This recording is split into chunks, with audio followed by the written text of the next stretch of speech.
Hi friends, I'm back again, this time really quickly. I figured I'll get it over with chapter 4. There is a chapter 5. However, I will not be summarizing chapter 5, and I'll speak to that a little bit more later. Chapter 4, I titled Integrity. And this is, again, in the book, Sex in the 21st Century, Healing Collective and Individual Trauma. And the reason I entitled it Integrity is because of the integrity of the energetic movement in the body once engaging in intimate activities. So in this chapter specifically, I go into a lot of detail about Kundalini energy. And if you haven't heard me speak about Kundalini energy before, this is the energy of the universe. It's also present in our body. It's literally what everything is made of. However, it travels in our body in certain channels and it follows specific paths. This is from the Ayurvedic perspective. But I think the fact that lots of mystical schools speak about the chakras, there's something to it, right? Like it's not just random. So this Kundalini energy can travel in channels known as nadis within the body. And sometimes things can happen where it's incorrectly activated and the energy goes into a different channel than it should go, especially with sexual activity. And that's when we start seeing different kinds of diseases, psychological issues, different kinds of blocks and problems that develop in the person's life. And I speak exactly where I got this information in the book. So if you want to know the sources, they're all cited. Dr. Diard is one of the main people that I followed and read and immersed myself in his writings. And then, and I go more into detail with the whole different layers of the body and whatnot, and I'm not going to go into it now.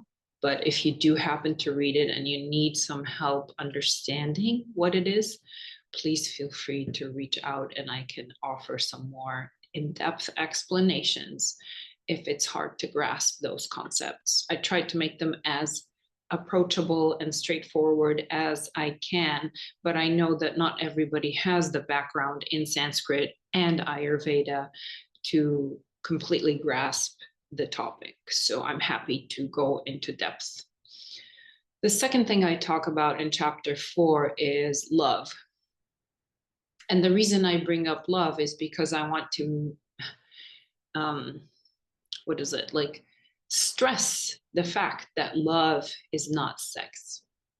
In the media, in Disney, it's always portrayed as they go both hand in hand. And yeah, it could be possible that because you love someone so much, you want to be intimate with them this way, but loving somebody does not necessitate being intimate, nor does it mean that that's what you have to be doing to express your love. There are other ways to express your love besides being intimate, right? And there are different kinds of love, and I go into that as well in the book.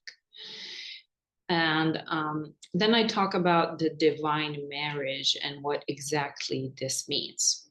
So the divine marriage is the internal marriage, the integration of our masculine and feminine energies within ourselves, not with a partner.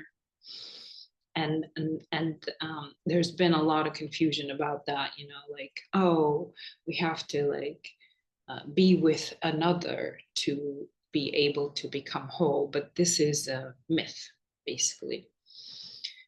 And then towards the end of the chapter, I suggest a moral compass or a code for people.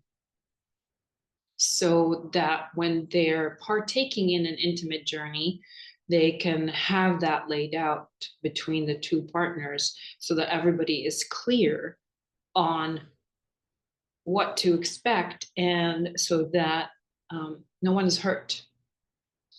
This way, people can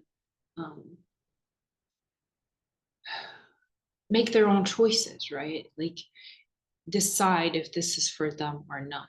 So everybody needs to be clear and on the same page. I think that will relieve so many of a lot of heartbreak and trauma, because most of the time somebody is expecting something to happen when they do engage in something like this, and then they're disappointed because things were not clear in the beginning. And I conclude the chapter with steps that we can take moving forward.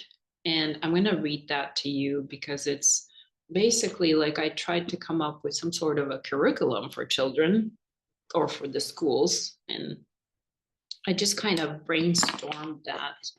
And you can find that on page 121 of the book. So here's what I wrote. So here are some points that we can develop into lessons for children. Activities that strengthen the willpower, activities for self-care and mindfulness, things that help build intuition, stressing the idea that hurt people. So if you're feeling hurt, you need to heal so that you don't end up hurting someone else, right? Like we don't want to dump our stuff on other people. Caring for and about all our relationships to make sure that all our relationships are in good standing. Whoever's in our life, we have to keep that relationship peaceful and alive, but also it requires a lot of transparent communication.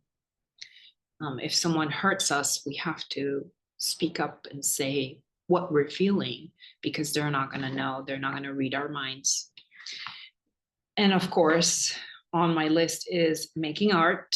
It's a requirement, daily movement, and then stressing that love is not sex, which is part of what this chapter was about, that sex is sacred, tools to help them self-reflect, tools to help them self-nurture, and then curriculums that teach about sex from a spiritual perspective. So bringing in spiritual perspectives on sex. And I do have a number of those if you need those, and you're in the schools and you'd like some recommendations, please reach out to me. Also, some of those are cited in my book. And then finally, I say the importance of the energy body. So we have to educate our children that they're not just the physical body. There's also an energy body that exists with this actual body that they see.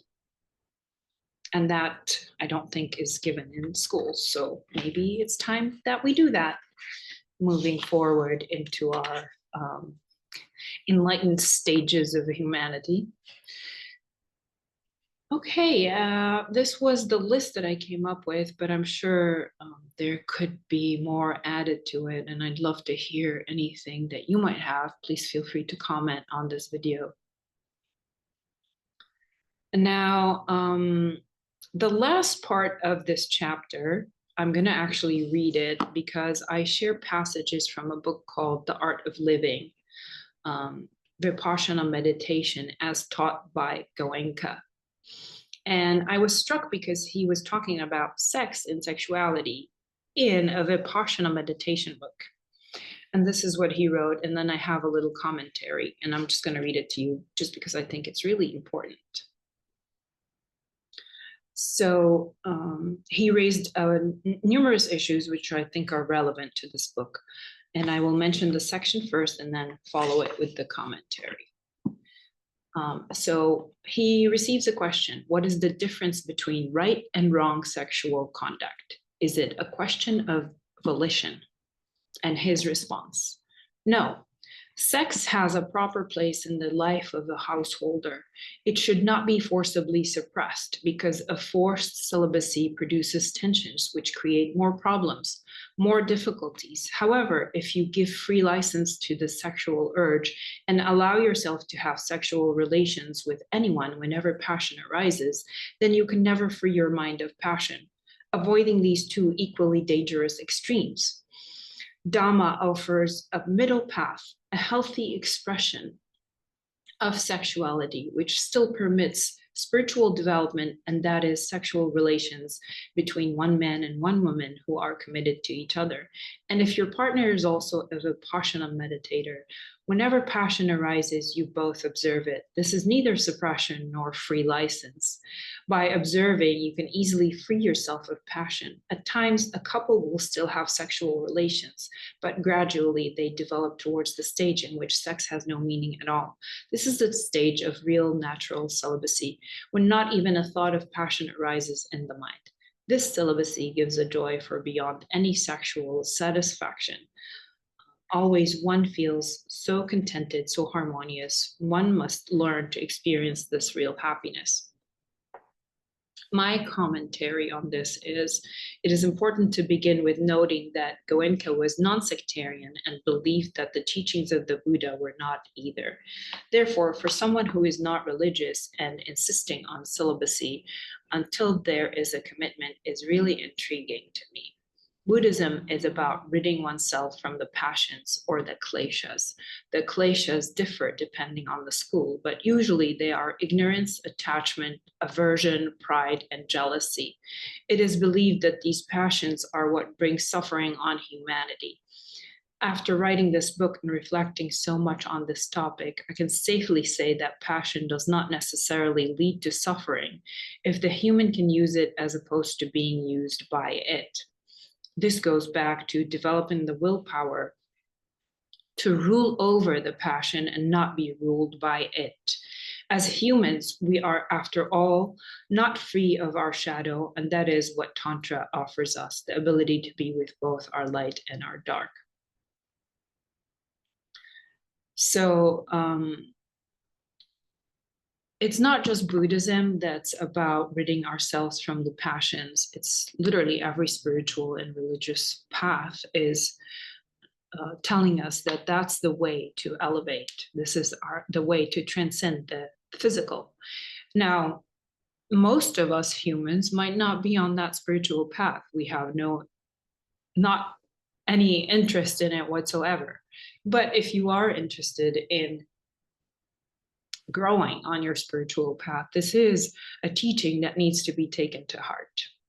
And if not, then that's cool. You can do whatever you wish. If you're not on that path, you're not on that path. But this is specifically for those who are on that path. The next passage that I chose is the question, in the West, many think that sexual relations between any two consenting adults are permissible. That view is far away from Dhamma. Someone who has sex with one person, then another, and then someone else is multiplying his passion, his misery. You must be either committed to one person or living in celibacy. And I just reflect on this and I say, from this section, I get the sense that there may be an implication that passion is energy or an energetic bond. Therefore, multiplying this passion will not serve, as it will only add to one's misery, because according to spirituality and mysticism, we are trying to get rid of these passions.